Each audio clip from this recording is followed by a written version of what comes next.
My name is Ethan Sullivan, and I'm 25 years old. I grew up in the kind of house where laughter didn't come easily, and love felt like an obligation, not a choice. My adoptive mother, Margaret, was the only constant in my life. She was warm, supportive, but always guarded, especially about my father. Ray Sullivan. I'd been abandoned by him at 5 years old in the middle of a crowded mall. I never understood why, and I didn't even get an explanation when Margaret brought me in. It was like he just vanished without a trace. There was no goodbyes, no explanation, just an empty spot where a father should have been. Now, I sit here with my fingers trembling as I hold a letter from his lawyer, Robert Wells. The letter looks too official, too clean, like it was made to be buried under the weight of time. But it isn't buried. It's right in front of me. And it's making its presence known in the worst way possible. Ray Sullivan is back. The lawsuit claims a share of Margaret's estate. A fortune worth $6.5 million. The same estate that I've worked my whole life to protect, never knowing it had been tainted by things I couldn't understand. Margaret left everything to me. But now, Ray wants his cut. And the worst part? He's got the legal right to demand it. I run a hand through my hair. I don't know what's worse, the fact that he's back or the fact that this isn't just about money. This is about control. This is about the man who tossed me aside as a child thinking he can waltz back into my life and take whatever he can. No apology. No explanation. Just a claim. I'd always been the outsider. The one who didn't quite fit, even though Margaret did everything to make me feel like I belonged. But now it feels like the world is closing in, and the familiar weight of being unwanted is creeping back. I feel the anger stirring in me, building, but something deeper nags at the edges of my mind. Why now? Why is Ray coming after me now, after all these years? I can almost hear his voice in my head. You think you've been running from me, Ethan? You've been running with me your whole life. I shove the thought away. My heart pounds. I look down at the letter again, then grab the phone and dial Robert Wells.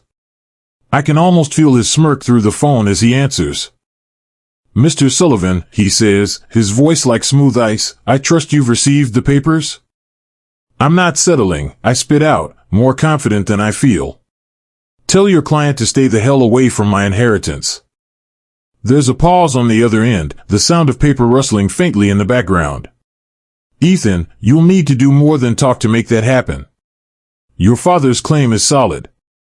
And you're running out of time.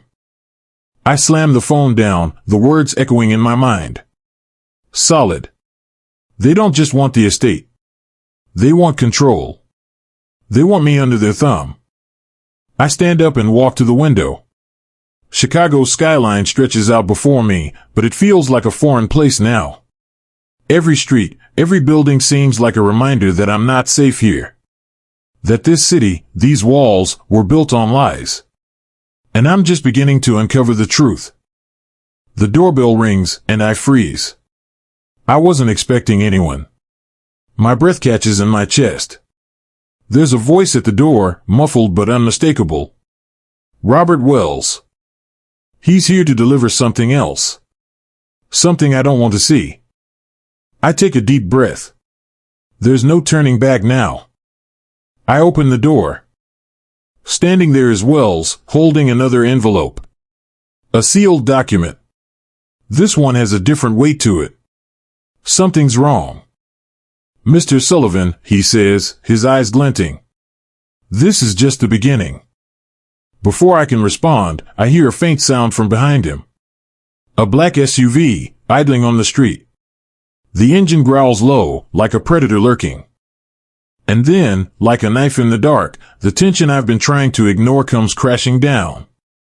Something is moving in the shadows. Something more dangerous than I thought. I stare at Wells. He's not just a messenger. He's the first of many pieces of this puzzle. And I have no idea how deep this game goes. But I'm going to find out. Even if it means losing everything I thought I knew. And I'm not sure I'm ready for what comes next. I can't breathe. The air feels thick, almost suffocating as I stand in the cramped office of Robert Wells, my father's lawyer. My hands grip the edge of the desk, the leather cold under my fingers. The last few minutes are a blur. I thought I had a handle on this, denying the lawsuit, calling his bluff, pushing back. But now, I'm not so sure. Wells slides a file across the desk toward me, his eyes narrowed, his expression like he's already won. I don't trust him. I don't trust any of this. I reach for the file, feeling the weight of it, as though it's some kind of final nail in the coffin. The papers inside are all about the estate, Margaret's estate. The very thing I thought was mine to protect. Now it feels like I'm just standing in the middle of someone else's mess. I look up at Wells. What's this? It's the truth, Mr. Sullivan, he says, his voice smooth, unbothered. It's time to stop pretending. Your father's claim is legitimate, and it'll stand in court. Unless, of course, you're willing to settle. Settle. The word stabs at me. I've always been the one to clean up messes, to fix things when they fall apart. But this? I can't fix this. The reality of the situation crashes over me. This isn't just about a lawsuit. This is about something much darker. I flip through the papers quickly, scanning for something, anything that will make sense of this. But as I read, the words blur together. Nothing makes sense. The signature at the bottom of the will isn't Margaret's. It's someone else's. Someone I don't recognize. My heart skips a beat. Where is this from? I demand, the words slipping out before I can stop them. Does it really matter? Wells replies, leaning back in his chair, looking entirely too comfortable. It's the will your mother left behind. But, as you can see, the evidence we have suggests your father was right all along. This estate belongs to him as much as it does you. I don't respond. I stare at the paper in front of me. The name on the will isn't familiar, but something about it gnaws at me. Who was she really protecting? Suddenly, I feel a chill down my spine. I can't shake the feeling that someone's watching me. The office feels smaller now, the shadows creeping in. Wells slides his chair forward, breaking my thoughts. You know, Ethan, I've seen this before. People like you, people who think they can handle things on their own. But I'll be honest with you, this isn't going to end well unless you come to terms with your reality. You're not going to win this fight. Not against your father. I can't take it. The smirk on his face, the casual dismissal of everything I've worked for. This wasn't just a legal fight anymore. This was personal. And Wells knew it. I stand up abruptly, the chair scraping against the floor. My hands tremble as I stuff the file into my bag, desperate to get out of here. I'm not backing down, Wells, I say through clenched teeth. And neither is my mother's legacy.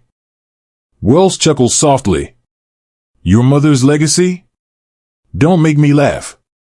You think she left this all for you? She was just trying to bury the truth. But now it's out, Ethan. And you can't hide from it anymore. I don't wait for him to say anything else. I turn and storm out of the office, my mind racing. What did he mean by that? Was Margaret hiding something? And why didn't I know about it? The elevator ride down feels endless. My hands are clammy, my mind churning. I've spent years trying to keep my head above water, trying to survive without the weight of my father's legacy hanging over me. And now, here it is, crashing back into my life like a freight train. I step out into the cold, Chicago air, my breath fogging up in front of me. The city is bustling, but I feel so alone, like I'm trapped in a nightmare I can't wake up from. I've got nothing left to cling to, except this fight. I pull out my phone and dial a number I've been avoiding for weeks. Sarah, I say when she picks up. My voice is tight, strained. We need to talk. Ethan, what happened? She asks, her voice laced with concern. I don't know who I'm supposed to trust anymore, I mutter. I need to figure out what Margaret was hiding, and I need your help. There's silence on the other end, just a faint rustling of papers. Then Sarah responds quietly, "I've been looking into it, Ethan. I found something that might help. But you're not going to like it." I freeze. "What is it?" "I think you need to meet me. Now." I don't hesitate. "Where?" "I'll send you the address. Just get here fast." I hang up, shoving my phone back into my pocket. My heart pounds in my chest. This is it, the turning point. I'm about to find out what I've been running from all these years. I'm not prepared for it. I don't think anyone ever is. I can feel the weight of everything closing in on me as I walk toward my car. The shadows seem to stretch out longer now, darker. Something is moving in the distance. But it's not just the city.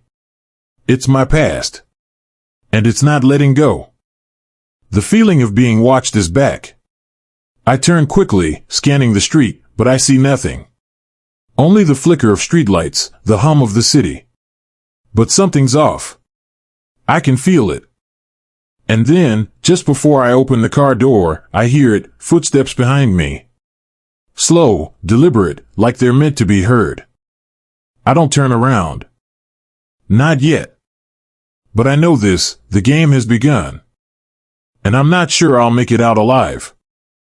I barely make it to the alley before I hear the footsteps behind me again. Slow. Steady. Like they've been following me since I stepped out of the office, waiting for the moment I'd let my guard down. My heartbeat is quick, adrenaline surging through me. I know I'm not being paranoid this time, someone is tracking me. I'm not alone. I turn the corner into a shadowed space between two buildings, hoping to shake the tail, but the noise doesn't stop. My breath catches in my chest. I glance over my shoulder, but the alley is empty. Nothing moves. Still, I can feel eyes on me. It's not paranoia. It's instinct. It's all coming for me. I grip the strap of my bag tighter, the weight of the legal papers inside dragging me down. The game has shifted. Margaret's will. The lies. The inheritance. And now Ray, after all these years, wants back in. Why? What does he really want? I push through the thick air, trying to outrun the feeling that everything I know is about to implode. Get in the car, a voice suddenly commands from behind me, making me spin around. It's Cameron Steele, standing in the shadows, his face impassive, unreadable. His presence stirs something dark in my gut. "What the hell are you doing here?" I ask, voice harsh, panic tightening my throat. "Move," he says, a hint of urgency in his voice that makes my skin crawl. I hesitate, but I can't afford to make a scene, not now. Not when I know they're watching. With a stiff nod, I step toward the black sedan parked at the end of the alley. The door opens silently, the interior cold and sterile. A man I don't recognize is sitting inside, his eyes scanning me like a predator. "You wanted answers," Cameron says, following me into the car and sliding the door shut behind him. The engine roars to life as the car speeds off, the tires screeching as we leave the alley and head into the heart of the city. "What's going on, Steele?" I demand, trying to keep my voice steady. "What are you really doing?" He doesn't answer immediately, his eyes flickering to the rearview mirror. I follow his gaze, but there's nothing there. Just a stretch of dark city streets.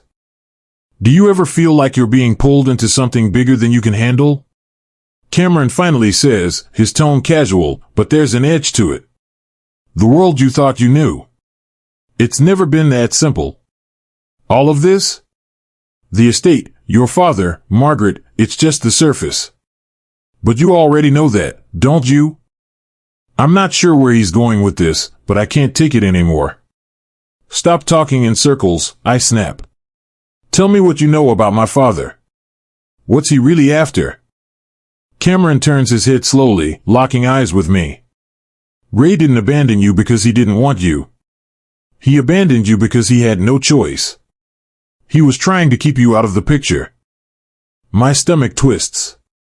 "What do you mean?" He leans back in his seat, crossing his arms. "Ray got in too deep, Ethan. In ways you don't even understand. He's not just some deadbeat father. He's a part of something much bigger, something you were supposed to stay far away from. The words hit me like a freight train. I've always known Ray was bad news, but this is different. I can barely comprehend what he's telling me. What do you mean bigger? What is he involved in? Cameron's eyes narrow. It's not just about money, Ethan. It's about power. The estate is a tool, a means to an end. Your father isn't just coming after you because of some long-lost inheritance. He's coming after you because he's involved in something far more dangerous, and you're the missing piece. My heart pounds in my chest as the words settle in. My father. Power. The estate. I've been chasing shadows, thinking this was about the money, but it's not. My thoughts race, trying to make sense of what I'm hearing.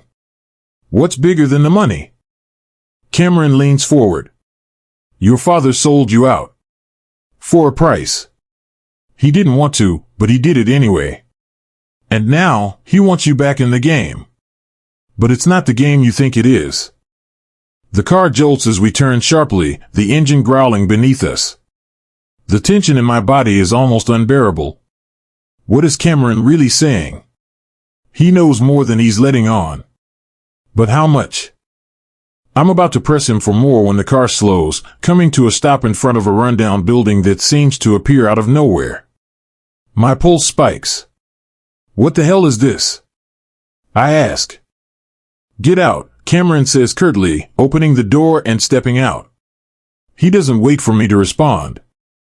I follow, my legs heavy.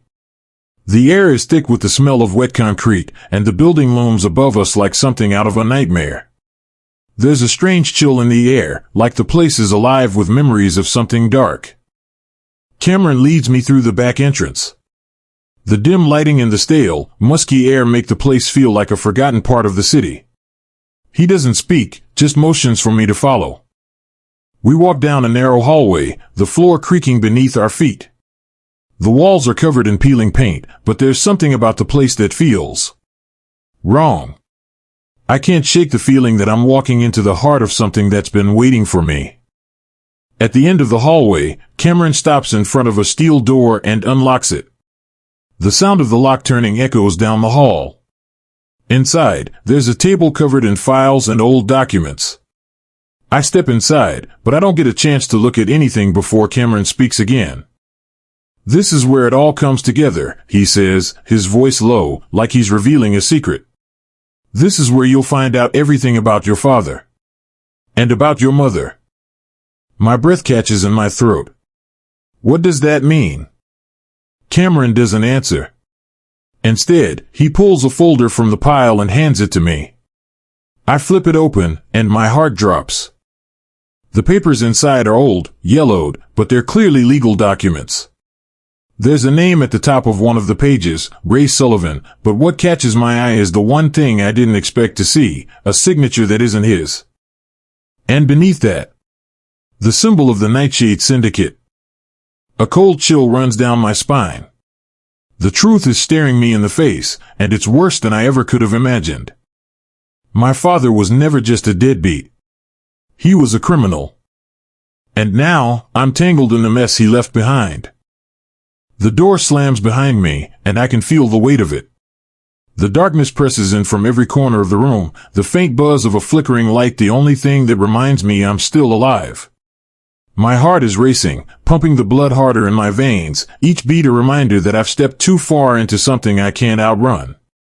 Cameron Steele's office is nothing like the slick, polished law firms I've seen in the movies. It's cold, barren, almost like a place where secrets are meant to be buried. The only thing that stands out is the window, high up, overlooking the city, where every light seems to flicker with a story. I take a step forward, my boots echoing against the concrete floor. Steele doesn't move. He's leaning back in his chair, eyes fixed on me, like he's been waiting for this moment. Sit down, he says, gesturing to the chair in front of his desk. I can't. Something about the way he looks at me makes the hair on the back of my neck stand up. Why did you bring me here? I finally ask, the words heavy in my mouth. You wanted answers, Ethan, he replies, his voice smooth but with an edge, like he's been rehearsing for this. You've been digging around, but you're still missing the point. I don't sit. I can't. The room feels too small, too confined. Every inch of space seems to close in on me. You don't know what you're getting into, he continues. You're not just fighting for an estate. You're fighting for your life. My mind races. What do you mean? He leans forward now, the movement slow, deliberate. Your father, Ray. He's not the only player here. You've been focused on him because it's easier than facing the real enemy. A chill runs through me. Who else is there? Steele smiles, but it's not a friendly smile. It's a knowing, calculated smile. The Nightshade Syndicate. The words hit me like a punch to the gut. Nightshade. The name echoes in my head, a dark stain spreading across everything I thought I knew. Your mother, Margaret, was involved with them long before you even knew her, Steele says, his voice low now, as if we're sharing some dark secret. She didn't just inherit that estate, Ethan. She laundered money for them. She helped build an empire. I can barely breathe. The words are too much. The mother I thought I knew, everything I thought I understood about her, is now a lie. No, I whisper, my chest tightening. That can't be true. Steele doesn't flinch. It's all here, he says, tossing a folder onto the table. The papers inside are old, yellowed with age. I reach for them, my hands shaking. Each page feels heavier than the last. These are the files I've been tracking. Margaret wasn't just a victim in all of this. She was complicit, Steele continues, his voice quieter now, almost as if he's trying to break it to me gently. But it's no use. The words are like knives, slicing through the last of my trust. Your father. He was nothing more than a pawn. They needed you out of the picture, Ethan. You were never meant to inherit anything. The air in the room thickens. I look down at the folder, my stomach churning. It's all there. The names. The dates. And a series of transactions I don't understand but know are too dangerous to ignore. Why are you telling me this? I ask, barely above a whisper. What do you want from me? Steele leans back in his chair again, his hands clasped behind his head. It's not what I want, Ethan. It's what you need. You want your mother's legacy? Fine. But to protect it, you'll have to play their game. I stand up quickly, my heart hammering in my chest. I'm not a pawn in anyone's game, I snap. I'll fight them on my terms. He watches me closely, his gaze steady. You don't get it, do you? You've already lost. The Nightshade Syndicate doesn't let go once they've got their claws in. Ray. He isn't your only problem anymore. My breath catches. What are you saying? The people behind your father, they're coming for you, Ethan. And they'll stop at nothing to get what they want. My hands clench at my sides. There's no escape. I know it now. Everything I've worked for, everything I thought was mine, is at risk. I'm offering you a way out, Steele continues. A deal. You help me, and I'll help you. Help me with what? I ask, voice trembling despite myself. He stands up, walking toward me slowly, deliberately. He's almost close enough to touch now. With the truth. With Ray. With everything. I can help you take them down. But you need to trust me. I don't respond. My mind is spinning. I can't trust him. But what choice do I have? He knows things I don't. He's tied into this mess. He's dangerous. Think about it, he says, turning to leave. But remember this, if you keep fighting them alone, you'll lose. And you'll have no one to blame but yourself. He opens the door, but before he walks out, he pauses. One more thing, if you're thinking about going to the authorities, don't. They're already in their pocket. You'd be dead before you got a chance to talk. The door slams shut behind him, and I'm left standing there, the weight of his words pressing down on me. I walk to the window, looking out at the city below. It's all I can do to steady my breath, but I can't stop the thoughts from rushing in. I'm being watched. Always. Everyone's playing a game, and I don't know the rules. Not yet. I turn back to the folder on the desk, staring at it. It feels like my entire life is written inside those pages. The truth about my family. About my mother. About Ray. And about the price I'll have to pay to survive. I sit back down, my fingers brushing over the papers again. There's no going back now. And the worst part? I know I'm just getting started. I can feel my heartbeat thumping in my chest as I sit in the corner of the dimly lit room, the file in my lap heavy with the truth I never asked for. The air smells stale, like an old basement, but it's the last thing on my mind. My thoughts are consumed by what I've just seen. The document Steele handed me earlier, Margaret's involvement in money laundering, the syndicate, the web of lies, I can't escape it. Every word, every signature on the pages, pulls me deeper into a nightmare I didn't choose. The truth about my mother's past hits harder than anything I expected. Margaret, the woman who raised me, the woman I trusted, was neck deep in something far darker than I could have ever imagined. She didn't just protect me from my father, she shielded me from her own sins. She wasn't the innocent victim she claimed to be. But why? Why keep me in the dark? Was she trying to protect me, or was I just another pawn in a much larger game? I can hear Steele's voice in my head. You think you've been running from your father? You've been running with him the whole time. I slam the file shut, trying to focus, trying to ground myself. This can't be real. It doesn't make sense. The syndicate, the Nightshade Syndicate, I can barely wrap my mind around it. A criminal empire. My father involved. My mother, too. But there's something else. Something worse. The pieces don't fit. I stand, the weight of the room pressing in on me. The silence is suffocating. I pace, trying to shake the feeling that someone's watching, that every move I make is being tracked. I don't know if I'm paranoid or if it's the truth that's closing in on me, but the walls feel like they're closing in. I need answers. Now. But before I can take another step, the sound of the front door slamming open makes me freeze. My breath catches in my throat. Ethan. I turn, my body going rigid. It's Sarah, standing in the doorway. She's breathless, eyes wide with urgency. We need to talk. Now.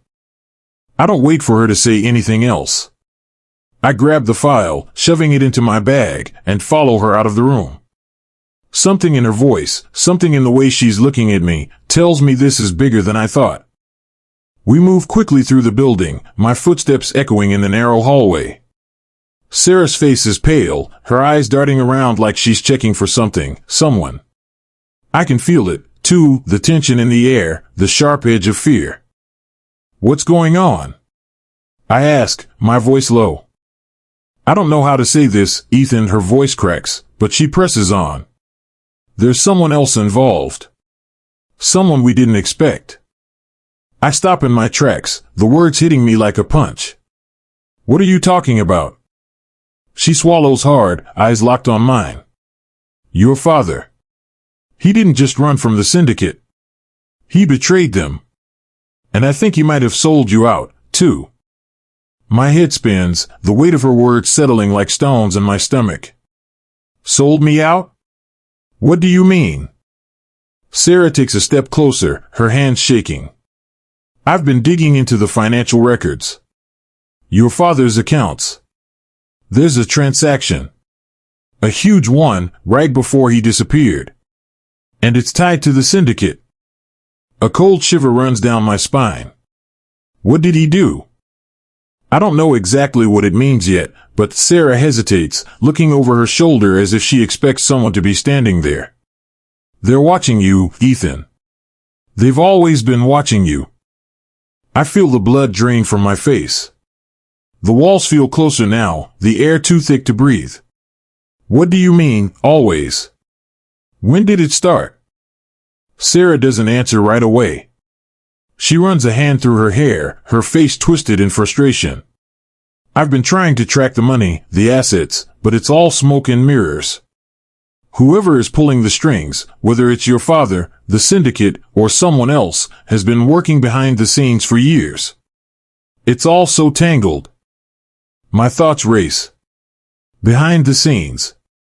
I've been blind, fighting a battle with no real understanding of the forces at play. But now I can feel the game turning. And I'm not just a player anymore. This is too much, I murmur, my voice shaking. I can't trust anyone. My own family, my mother, my father. They've lied to me. They've put me in the middle of this. I know, Sarah says quietly, her eyes searching mine. But you need to keep digging. You can't stop now. They're trying to bury you, Ethan. Don't let them. Before I can respond, we hear the sound of a door slamming shut in the distance. My heart skips a beat. Sarah grabs my arm, her grip tight. We need to go. Now. What's happening? I ask, panic rising in my chest. There's no time to explain, she says, pulling me toward the back exit. We're not alone. And we need to move fast. We race through the building, my breath heavy, my mind spinning. I can feel the pulse of danger in the air, feel eyes on me from every direction. When we reach the back door, Sarah pushes it open. The night air is sharp against my skin, and for a moment, I feel free. But that freedom is fleeting. As we step out into the alley, I hear the unmistakable sound of footsteps behind us. Slow, deliberate. I turn, heart pounding, but all I see is the dark shadow of a figure moving toward us. Go! Sarah yells, but it's too late. The figure steps into the dim light, and I freeze. It's Ray. My father. And the game is far from over. The cold air hits my face like a slap as I step out of the building. The city streets blur around me, lights flickering in the distance, but my mind is still racing, processing everything Steele said. Everything Sarah revealed. My father. My mother. The syndicate.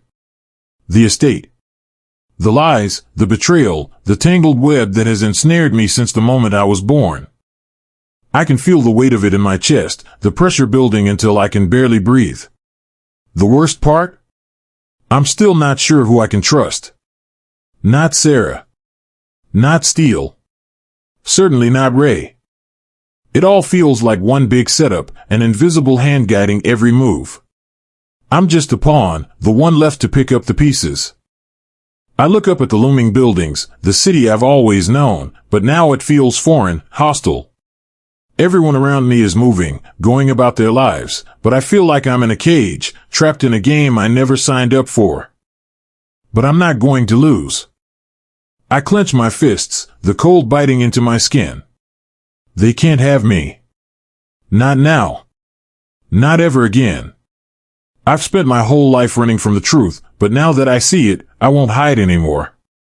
It's time to end this. I pull out my phone, fingers shaking as I dial the number I've been avoiding. Ethan, Sarah answers after 2 rings, her voice tight. She sounds like she knows something's coming, like she's already bracing for it. What's going on? I need you to meet me. Now. Where? The old pier. You know the one. It's time. I hang up before she can say another word. The words hang in the air, thick with meaning. It's time. The final confrontation. The moment everything will either break or rebuild. I step into the alley, pulling my coat tighter around me. My footsteps echo off the walls, and I know they're coming. They've always been coming, always circling, waiting for me to slip. I don't stop.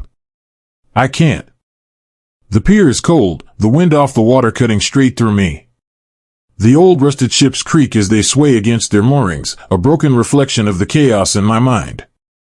I wait in silence, watching the waves crash against the shore. The sound is almost soothing, but it doesn't ease the tension in my body. Every moment feels like it's leading up to something I can't quite grasp. A car pulls up, headlights blinding me for a moment before they go dark. The door opens, and Sarah steps out, her face tight with worry. I don't give her a chance to speak. Do you know who I am now? I ask, my voice flat, almost empty. She stops in front of me, eyes searching mine.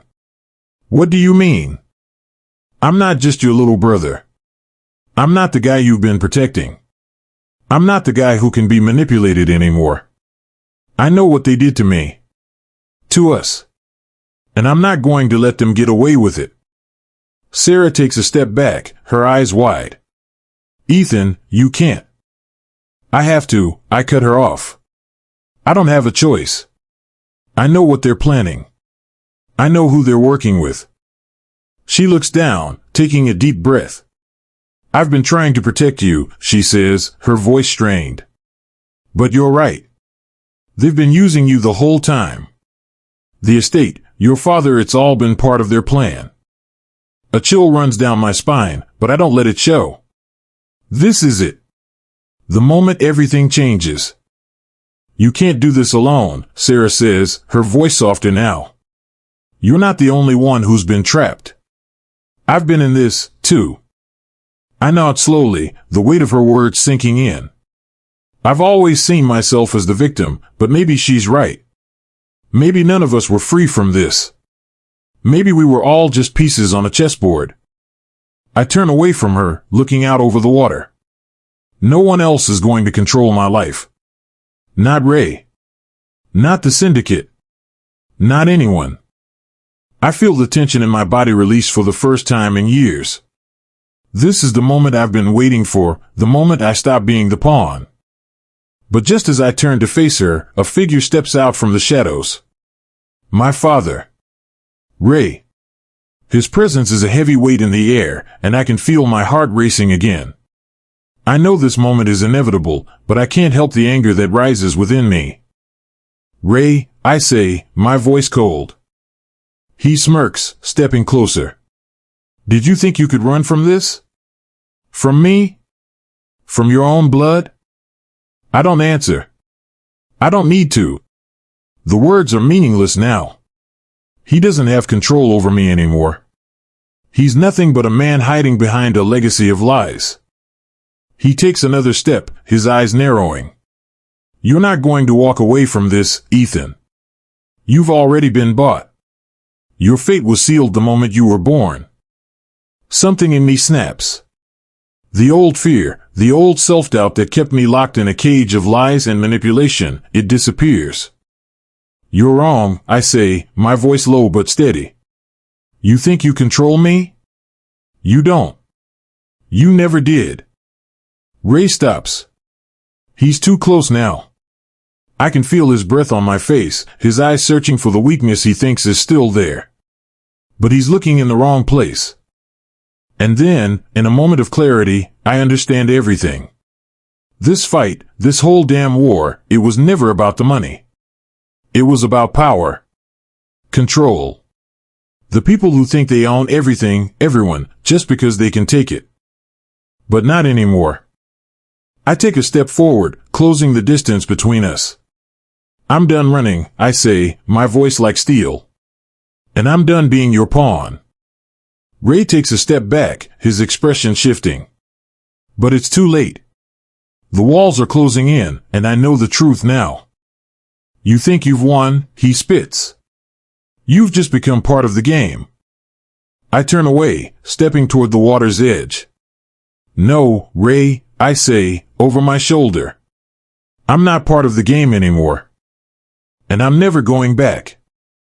I walk away, leaving my father and the lies behind me. The past is finally where it belongs, dead, buried, and gone. The future is mine to claim.